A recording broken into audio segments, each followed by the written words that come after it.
completed. Yeah. Morning, guys. Welcome to the Unrivaled Potential Podcast. I'm Mike Pomeroy, your host, and we're going to dive in today to talking about, what were we talking about? Imposter syndrome, and just continuing on the personal growth and where things get in the way and pull you back. So, Absolutely. And then this is Ryan. Well, I'll let you introduce yourself, Ryan. Yeah, that's right. I'm Ryan. Don't let him tell you any different. Welcome. Every Thursday morning, we'll be talking about things that you can do to hopefully grow your own life and grow your businesses. Diving into all the hard topics that nobody else on the internet is talking about. Oh, for sure. Yeah. When I first heard of imposter syndrome, I totally thought that was just somebody making stuff up because they didn't know how else to explain their lack of talent. And I No kidding. Yeah. Oh man. I don't know if that's exactly what I thought, but I didn't get it at all. I was like, I'm good at everything. Why would I have imposter syndrome? And then I went into business for myself, and all of a sudden I understood imposter syndrome because I was like, yeah, I can do this. Started doing it, and I was like, wow, I'm not really as good at this as I thought I was. Yeah. There's a really great speaker from South Africa named Vusi I'll get his last name wrong, but I'm pretty sure it's Vusi Tembekwayo. Oh yeah. And fantastic. And he has a 45-minute section on talking about imposter syndrome because he's the most well-paid, popular public speaker. It really is okay. I think one of the greatest lies of our modern time and one of the greatest lies of this generation is this idea that nobody ever doubts themselves, that this imposter syndrome is only for the select few, but actually the high achievers don't suffer from it. The truth of it is that most high achievers are high achievers precisely because they doubt themselves. They are high achievers precisely because they don't feel like they're competent or worthy or good enough to be in the room. In South Africa, and now, going worldwide, right? Talking to, multi-billion-dollar companies and just growth strategies, things like that. It's where he's very talented. And I've used a lot of his teaching. He talks about imposter syndrome, and that's how it affects him. And to hear him talk about it, you're like, what? Like you still get that? And it just never changes. It never goes away. Then you get really good weeks where you do think about yourself going like, I can do anything. And then you go, I can do anything. And my imposter syndrome comes in like, I can do anything, but is it really worth the effort? Oh, and interesting. And so my imposter syndrome comes in certain periods of business time that says, it's just not worth it. And I could just, and that comes from personal experience too of life in general. I've had to battle that in friendships and relationships of just going, nope, one less person to deal with. Yeah. And I could do it with multiple people, and some of it comes I've learned from being extroverted. It's very easy to start off fresh. Yeah, when you're first getting to know somebody, it's like being in a new relationship. With a girl, you're like everything's new and exciting. That first kiss, that first everything, and so you just rather do that over and over again, huh? Well, well, it made me sound like a whore. Yeah, I guess so. Did I make you sound like that, or did I just illuminate your whorishness? Illuminated it. There you go. It's just put the camera spotlight right on it. Yeah. Focus here. So there's a part of that is true, right? There's I've moved so many times, so many different towns. Moving somewhere new doesn't scare me, and so that's something that I've been working through, even with Andrew and stuff of where that actually comes from. Some of it just comes from, you can blame it on personality, but the extroverted side of me avoids intimacy to a certain level, right? And it's always surface. And so even in our friendship of creating that intentionally has been, I've had moments where I've told you, it's like, I'm just going to say this stuff out loud. Also just be like, yeah, everything's awesome, you know? And, but I from that side of me, that imposter syndrome in a sense is like, that's it. I'm good on my own. Right. And then that mindset's not scalable, right? And the whole purpose of this, our lives together, is that we're going to scale, right? It's going back to that Zig Ziglar quote that says you can have everything you want in life. You just got to show other people, take other people with you, and show them how to get everything in their life, right? So the people that I'm bringing with me, same thing with you, our relationship, our friendship, we already know it's going to last for 20, 30 years. Yeah. And we'll be millionaires by then, multimillionaires. Well, yeah, and by that time we'll have to be billionaires because, you know, the inflation. Well, right, inflation and, you know, kids and stuff like that. Right? Oh, yeah. So we have that's the truth to it. If you want to scale, you've got to teach other people how to get what they want. Right. And when you take them and you go, okay, I can get you what you want. You want a new house?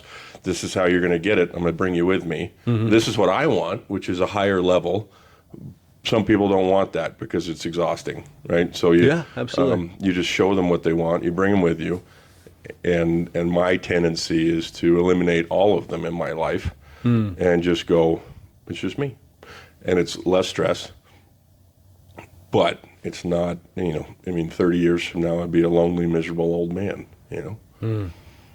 Yeah, there's a bunch of billionaires in the world who are sitting at home counting their stacks of gold coins and very lonely, right? Yeah. Yeah, and so I fall into that tendency a lot more, being, especially with who I am. I could just walk into a new town, start making new friends, join a new church, no effect whatsoever, and make phone calls to other people in different areas once a week and pretend to be connected. Pretend to be connected, yeah, definitely, and be okay with it for a certain period of time, you know, but I'm getting better at that and learning that that's a character flaw, even though we take these definitions in life, and introverted, extroverted, or a little mixture of both, and we go, it's not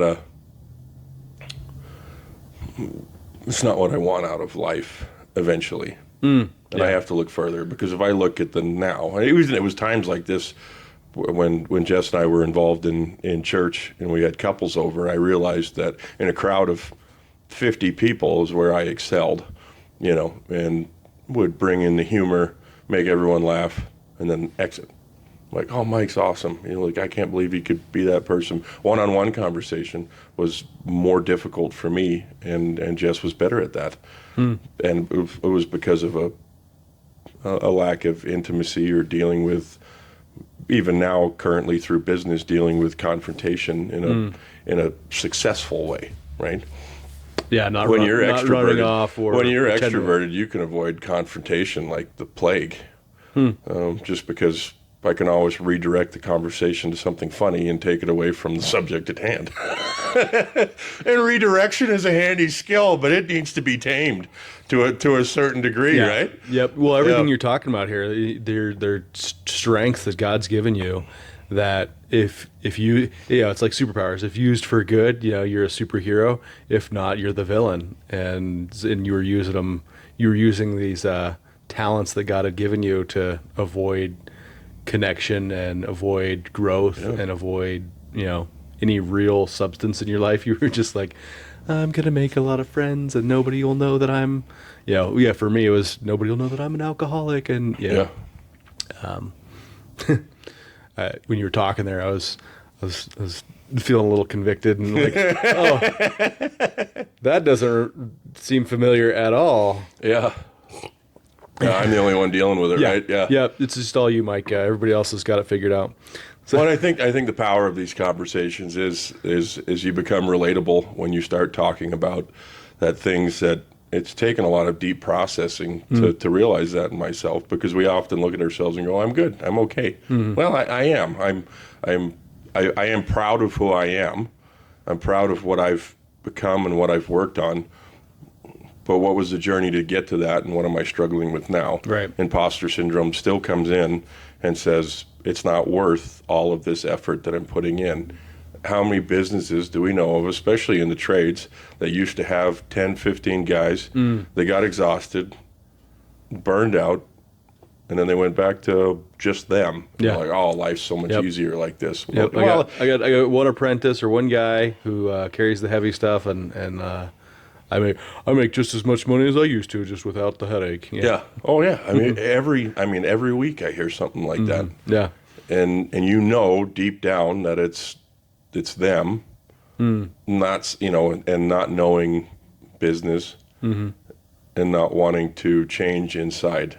I've had to look at recent failures and go, what did I do? Maybe not necessarily anything in that situation, because you can't control other people, but how I change it so it doesn't happen again. Yeah. Yep. How do we make sure that everybody on the bus is the right person? Yeah. And then put them in the right seat. And also to look at myself and go, okay, so I need to change some things so it doesn't happen again, but I also need to be able to get through this whole situation without having to apologize, which means not being an asshole, right? Okay, I got you. When you said not having to apologize, I was thinking, like, is that the goal, to get through and not have to apologize? I feel there's so many areas in my life right now where even in these last couple of months, I've been able to look back. There are moments I've had to say sorry. I'm not saying that. No, I just meant, like, the goal is, if I can get through this without having to say sorry, it'll be a win. When I look at it as, like, trying to avoid blame. Avoiding blame. Yeah, avoiding blame. But you mean doing it well so that you don't have a reason to apologize. Yeah. Not the actual act of apologizing, but not putting yourself in a position where, man, that was stupid. I shouldn't have said that. Yeah. Yeah, exactly. Something like that, I would be convicted afterwards of being like, wow, I really screwed up there, and how I talked to you, and I shouldn't have shouted, and all of those things. But the self-confidence that's come in and said, honestly, I've done everything I could, and I no longer apologizing just to even out the conversation. If somebody else is apologizing, like, hey, there may be some things I could have done better too, throughout this period of time. But getting to the end of it, going, honestly, I've given you every chance, and I've loved with everything that I've had inside of me. Or, same thing with my employees. I'm like, yeah, I've given you every opportunity. If you didn't want it, I don't know what else I could have done. And maybe that'll be something that's revealed to me at a later time. But as of right now, I have no reason to say sorry for any scenario that's come through. Sorry I gave you a job. Sorry I coached you up. Sorry I gave you a van and a card to go fill it up, and you didn't. And there's a huge level of confidence. And some of those, like we were talking even, a month or so ago, of, I was just so angry. And I know if I'd have reached out to someone in those moments and said what I really felt in that moment, I'd have been like, yeah, you're still out of here, but I'm sorry for how I talked to you. I didn't have any of those, right?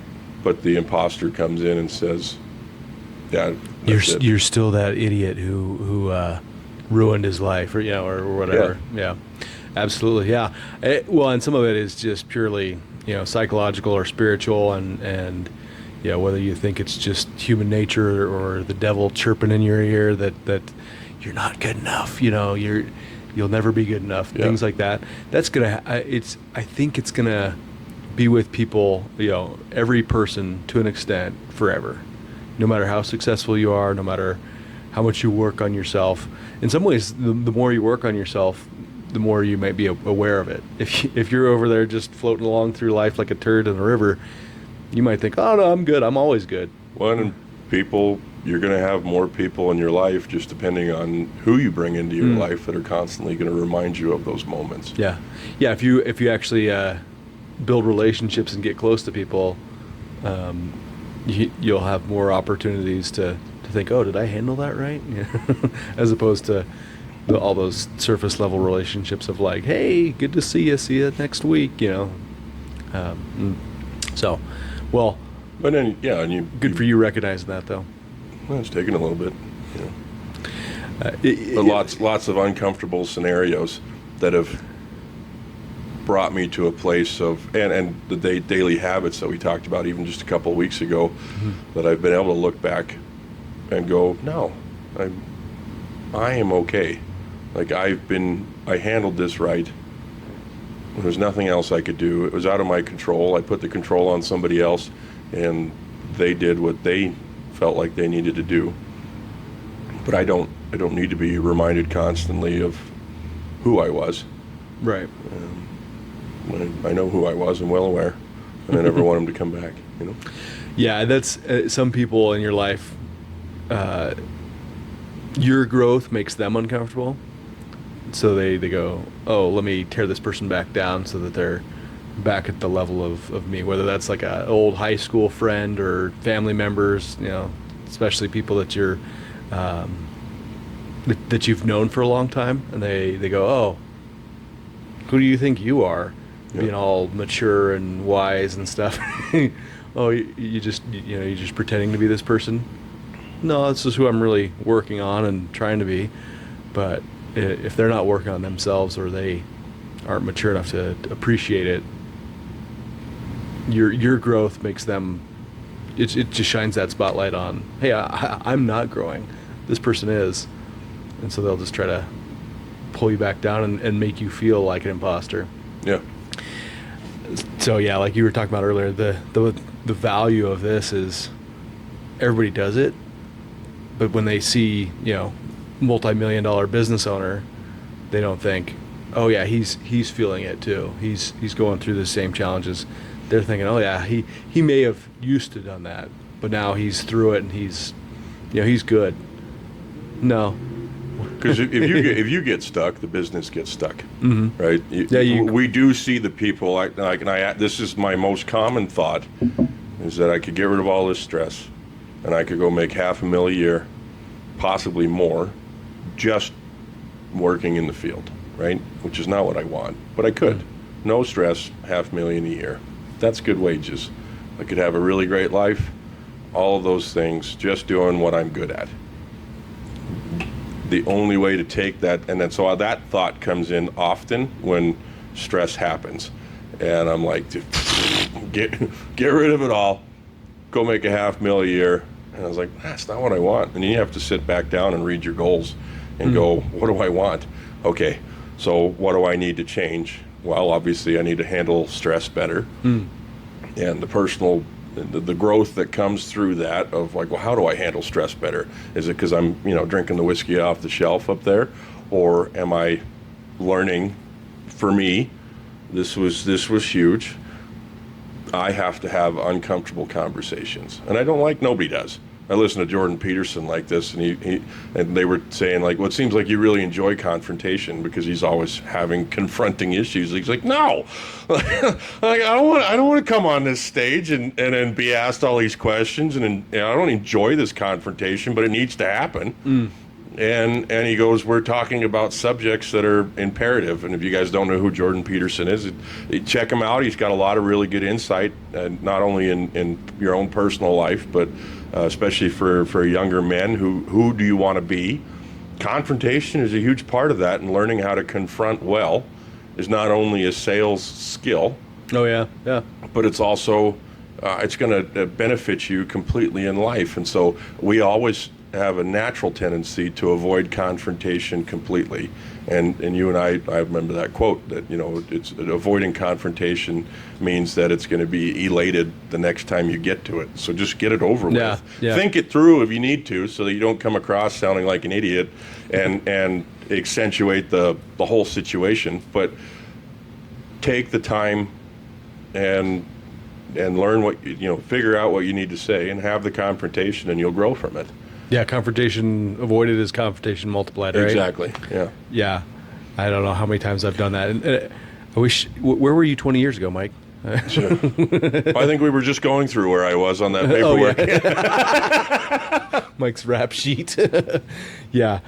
Well, like people always say, if I knew then what I know now, well, I didn't. So, or at least I wasn't ready to handle it then. Yeah. And so grow as you can, and don't be afraid of taking that next step, because even if you have imposter syndrome, like if you're working on it and growing every day, realize that, hey, yeah, you may not feel like you're worthy today, but you're where you're supposed to be, and you're growing towards the next thing. And a lot of imposter syndrome is emotion too, in the sense. If I've noticed it for me, it's a feeling, right? So we don't trust our feelings. We do the things that we're supposed to do, and I mean, I'm still paying for last week, man. I am absolutely exhausted, and I can't get past it. I woke up this morning and jumped in that cold plunge, and I do not want to. I just want to go back to bed. I've struggled with that for the last 3 days. Mike pulled like a 120-hour week last week. Yeah, 118. We don't need to brag. And I'm not, I'm not 20 years Something, old yeah. anymore, and that hurt me, physically. And I've gotten to the end of the day, and I just got nothing left. But I've still got responsibilities that I need to handle. But past the responsibilities, some of those things I've gotten better at in the evening, of just being like, you know what, I'm not going to be able to focus on this, and so I'm going to leave it alone. It's okay to do it tomorrow. It's not procrastination. It's simply Listening to your body. Listening to my body, right? But the daily habits have still been the same. Of get my butt up. I don't want to. It's like, no, I deserve 12 hours sleep right now. And I really do. But I give myself 6.5 to 7, and I get up and I jump in that stinking cold plunge, and then I get moving, and it's okay. Yeah, you can live on 7 hours of sleep. You can. And now, I've got till Saturday. I just got to make it till then, and I could sleep in. He's going to sleep all day Saturday. Yeah, to take a good nap, and do all those things. But yeah, I'm still paying for that, and so I've had those emotions more often, based because of their feelings. Oh yeah, right? well, and tired, and yeah, as I say, an emotion kicks in harder when you're exhausted. Yeah, Your body's like, I forgot how to fight this emotion, so I'm just gonna let it go. yeah. I don't want to cook. I'm going to go eat 12 cheeseburgers instead. Ooh, cheeseburgers. Yeah, just not from Freddy's. Yeah. Well, that's a good weight loss plan, because you'll be crapping it out. Yeah. Yeah. Flush the system. That's what cheeseburgers are known for. Yeah. Yeah. Yep. Well, that's thanks for sharing that, because it's, well, to your point, it's total emotional. I got a bad review.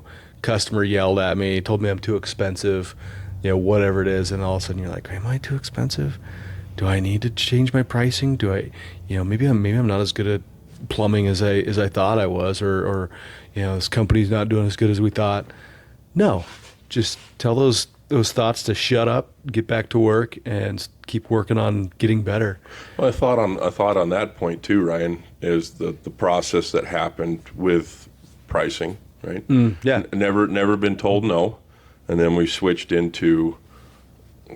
It was just a season of time when I questioned our pricing and the bad reviews, and every now and then they come in now, but we've got, But fast forward a year from when we changed our pricing to where we are now, I have a lot more reviews based off of happy customers. So that's beneficial. So that emotion's not there anymore. Somebody tells me my price is too high, I don't care at all. Whereas I used to. Right. And I question myself, and I don't anymore. So that was an emotion at the time that is now has been set in stone of happy customers, great service. This is why I charge what I charge. So the emotion has now disappeared. I don't have those feelings anymore.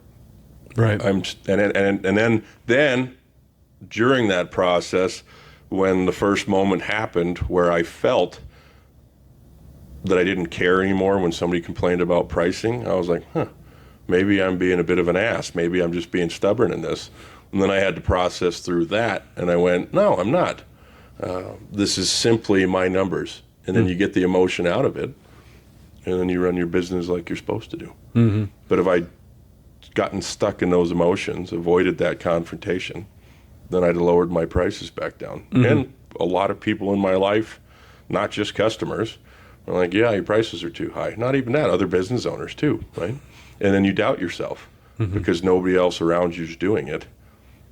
And you just have to know what you know Yeah. and get rid of the emotion. Yeah, if you're going through this, whether it's pricing or something else, yeah, just do the hard work to make sure your numbers are right or whatever the policy is right, and then be patient and trust yourself, because the good reviews and the success in business will come along and reassure you that you're right, and just keep going, because those guys who are like, "Oh, you can't charge that much," well, we are and we do, and we've got 125 reviews since we switched pricing to prove it. And oh, by the way, we're taking your customers now. Yep. Because they'd rather pay for quality and speed than wait on cheap. Yeah. And honestly, other companies can't afford to get there Yeah. quickly. Yep. And that's fine for some of them. Good for them. But don't tell me how to price my stuff. Yeah. I run into that every once in a while. Oh man, I could get that done for $500. Sure, yeah, go ahead. You're gonna get a Wix website that doesn't show up on Google and nobody really likes, and it's probably not gonna do your business any good, any service. But yeah, you can get it done for $500. Go ahead. See you later. Yeah. So, when you get imposter syndrome, do you have a go-to ritual or mentality or anything like that helps you break through? Or I light some incense in the, sacrifice. some sage. Sacrifice cleanse a the goat office. in the living room. No, sorry, it's getting crazy. Next time you sacrifice a goat, let's eat that sucker. Throw it on a spit and. Yeah. Are you allowed to eat sacrificed goats? I don't know. How does that work? I don't know. The Bible says everything's permissible, just not everything is. It's what comes out of your mouth that Yeah. makes you clean or unclean, not what goes in. Yeah. It's just not everything is beneficial, but depends on the goat, I guess. Depends on the goat. This is Susie. She was a good goat. She minded her P's and Q's, so we're gonna eat her. Some goat meat's okay. You don't. But if it gets too fatty, it's gross. But seriously, do you have any kind of go-to? Sorry, I missed the whole point there. Yeah.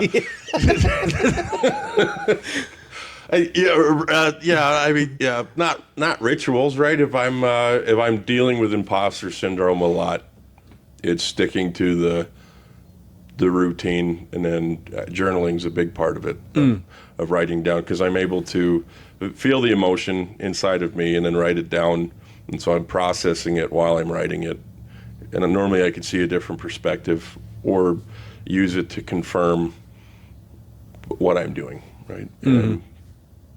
And so I'm able to process through it properly, not just it can often come across, and this is the part that I used to do, and so I battle with it. Or I used to just stonewall and be like, nope, I'm not apologizing, I'm not changing, this is who I am, everything's okay. That's not okay. Now when I do it, I don't stonewall. I process through the issue, and I can still come to the same conclusion. That I was like, I don't need to apologize, but it's from a different place. And so the journaling part has been huge for me, because I'm able to see, okay, I put a lot of thought into this, and yeah, I can see it from a different perspective, possibly, but here are the steps that I took to make sure that you and I had a conversation, that I heard what you had to say, but my actions were still good, right? And so, yeah, to get out of imposter syndrome, I just got to write it down, go back through my goals again, and I have all those written down, 3 months all the way up to 10 years. And I go, all right, how bad do I want it? Because if I stick on this path right here and wipe out my whole team and go do this whole idea, that may be easier, then I'm not going to reach that 10-year goal. Mm-hmm. And I'm not even going to meet that 3-month goal, in that sense. Just life might be easier for a little bit, but then I've got to hit restart all the way. And so that's how I get through it. Mm-hmm. That makes a lot of sense. Usually give it some time. The office tells me I get hangry, so go eat some food. and Get some fresh air. fresh air works really great. If I'm having a hard time, standing out in the sun for a few minutes is beneficial. Breaking up the monotony of wherever you're at, it's usually just emotional. And I know that in myself, Yeah. Yep. Well, that makes a lot of sense. You write it. Some people have to verbalize it and talk to a therapist or a coach or spouse or whatever, and they have to just get it out. But I guess the big lesson is process it. Don't just be like, well, I'm not having imposter syndrome. I'll just pretend that I'm going to pretend that I'm not pretending. And keep rolling, which I have a tendency to do that. I'm just like, let me just shove that down and keep going. Right. Well, that's where the alcohol came in both of our lives. Right? Yeah, absolutely. You're like, well, I can't stop thinking. Let me just forget about all my problems. Yeah, I can't stop thinking about it. I'm stuck in this loop. And so instead of processing that loop of why can't I get past this, then you just drink, and then your brain stops thinking about that, and then you become a fun person. I did that for I did that for 10 years. Yeah, we were real fun guys, weren't we? Yeah. Something like that. But then the damage that's come with that is we were fun guys, but now when you've trained people in your life that you don't have to be serious, when you start being serious, then for me it comes across like something's wrong because you've changed your whole personality, and that's the dangers that nobody tells you with alcohol. It's like how much it changed your personality. For me especially, it was I'm trying to relax. Nobody likes me when I'm relaxed, and trying to have a serious conversation and not doing it well. Most likely, there was a lot of those moments like, you don't have any practice. You were drunk for all the other serious conversations. And so you then have to retrain people in your life that, okay, yeah, I am, recent stuff here at work. I'm a really fun guy. I want to go out and have a good time. I'm learning how to relax, sit here, play poker, have a drink, whatever. But now I got to be this different person. And I'm going to have to introduce them to you, and then they think I've done something wrong, and then you have to have enough of those moments to go, no, I'm still a fun person, but I have to have serious conversation, and also I enjoy quiet. I just enjoy conversation in general with someone, whether it's a woman or man, it doesn't matter. I just like having conversation that's not me making stupid jokes and having a drink in my hand. But I've had to, even my kids, I didn't always have a drink in my hand when I was talking to them, but they just kind of expect you to be goofy, funny dad, and instead of having serious conversations. Yeah, and I've had to retrain them in that. Yeah, it's not mad at you just because I'm not laughing and joking. Yeah, I may just be sitting quietly and reading a book.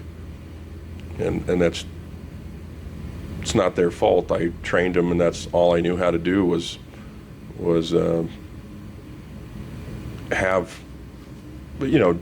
avoid everything in that, and go grab laser tag guns, and then and then there's nothing wrong with that, in a certain sense. Especially with kids at a certain age, they can't appreciate. But I knew my reasons behind it, right? So if I had a long day at work, I would instantly use alcohol to switch into a different mode instead of talking through it first and switching into that mode naturally. That was not something that was taught to me. I had to teach myself that. I had to learn through horrible experiences and areas in my life that I went, okay, I don't want to be in work mode right now. So if I didn't drink, this is just me, I would come home and start a project, and then I would work on that project until, midnight or something, right? Because I would be working, I would value myself more, and that's what I was good at, instead of walking in the house and being good at being a dad, right? And having emotional conversation or not avoiding everything that was going on in my house. Talking about real life instead of, I got this really important project to do. I wasn't being real.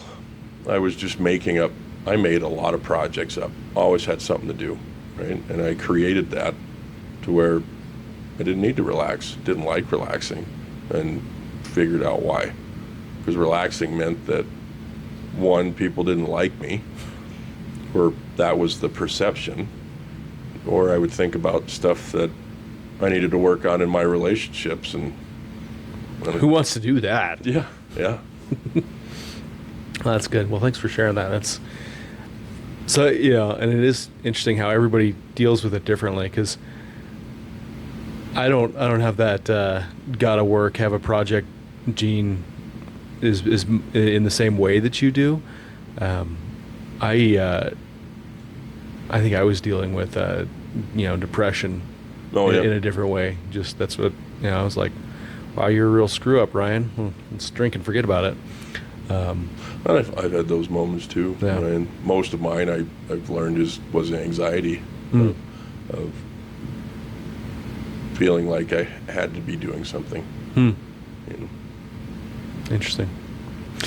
Earlier when you were talking, I was thinking about I had a conversation with a guy the other day, and he's in a really good spot in his business, and they've grown. He's got a good team going on. He's ready to kind of take that next step to multiply his team and systemize it, and really put himself even further, even make himself even less useful in the business by replacing himself. And we were talking, and he's like, "Do you have a coach?" And I was like, "No, I don't. I haven't had a coach for years." And he's like, I was paying, I think he said like $1,500 to $2,000 a month for his coach, and that's what helped him get where he's at. And I had this realization that, I need a coach, because we do a lot of accountability and try to make sure we're staying on track and things like that. But I think to take my business to the next level, I'm gonna hire somebody that's completely outside my sphere of like friendship and influence and things like that.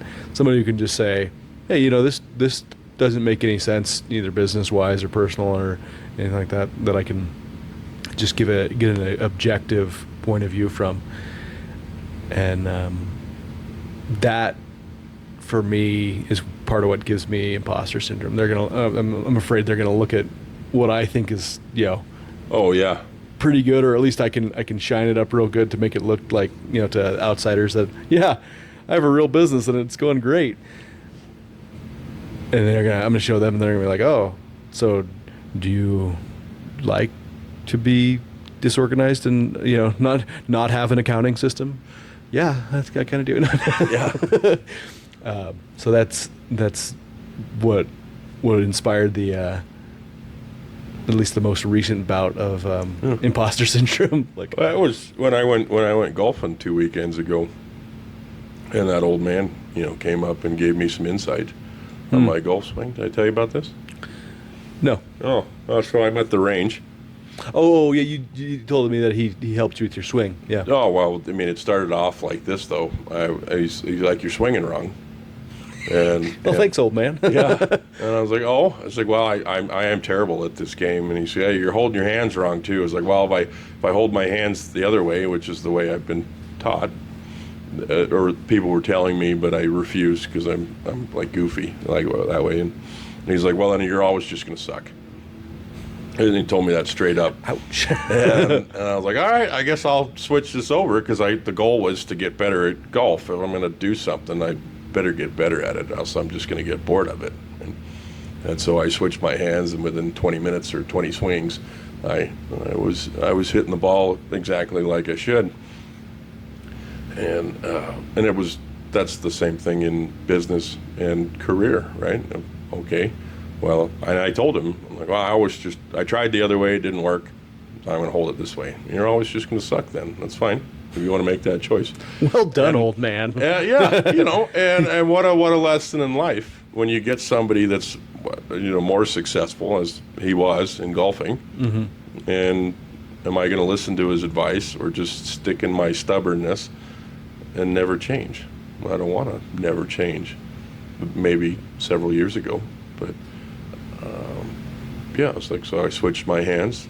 It sucked for a little bit and was really awkward. I didn't like it. And then I started killing it. And it just takes somebody in your life that's out of your sphere of influence to be like, well, I guess you're just always... Yeah, if I'd have told you to change your golf swing, you'd be like, well, does Ryan know? He's not a good golfer either. I would not have. Yeah. You've seen me golf. You know. But there needs somebody in your life that says, well, then you're always going to suck if you're disorganized and you just go, it's just who I am. And then you need somebody that says, well, yeah, you may not be good at it, so you either need to hire someone or you need to change your ways, else you're always just going to suck, or you're always going to be stuck here with, this moderate level of success. Yeah, you want to be an entrepreneur, not self-employed. There's a big difference, right? And you want to be an entrepreneur. You are an entrepreneur. So, but you could stick in self-employment very easily if you allowed it, just like I could. If I went back to this whole idea of just me and $500,000 a year, I'd just be self-employed. I'm not an entrepreneur. Yeah, when I first left the W-2 job and went full time in my business, mentally I was thinking like, yeah, I wanna go build a big business and be an entrepreneur, but the practices I was doing in my business were very much like, oh, this is just gonna be a self-employment situation where I can only handle this much work, and that's great. And I knew there was that, disconnect there, but at that time I wasn't ready to switch it up. And you actually at one point said, hey, should we do this? And I was like, no, I got this. And now I'm at the point where, all right, I'm doing what Mike asked me to do 6 months ago. Oh. So you're welcome, thank you. Yeah. All right. And we are out of time. It's a beautiful Thursday morning, and we hope you come back and see us next Thursday when we'll talk about evolution and the Darwinian theory. No, I'm just joking. We're going to lose all our listeners, all 12 of them. Darwinian theory, yeah. When the sharks came out of the water and got legs, yeah. Yeah, somebody, I won't say who because they're a close family member, was telling my kids that we all climbed out of a volcano about 10 million years ago. I was like, what? Okay. I don't know anything that can survive that heat, but thanks. I mean, it's a cool story. Yeah, right. It makes you feel like a badass, Right, like, yeah. This is what my ancestors did. Yeah. It was nice and warm in there. I don't know why you'd want to crawl out of it. You ever see The Secret Life of Pets? Yes. They're talking about like, why do we say woof? Or we descended from wolves. And he goes, well, did we? Or did some mom say, the kid said, where do we come from? And she said, woof. And he goes, we came from wolves? And she's like, yeah, whatever. I told that terribly, but that's how those stories get started. That's why you're not a movie writer. It's okay. I am. You didn't know that, but I have a off Broadway show. Oh. How's that going? That's what we'll talk about next week. Yeah. Like, share, subscribe, and come see us next Thursday. Yeah. All right, guys. Take care. For Mike Pomeroy and the Unrivaled Potential Podcast, I'm Ryan McKee.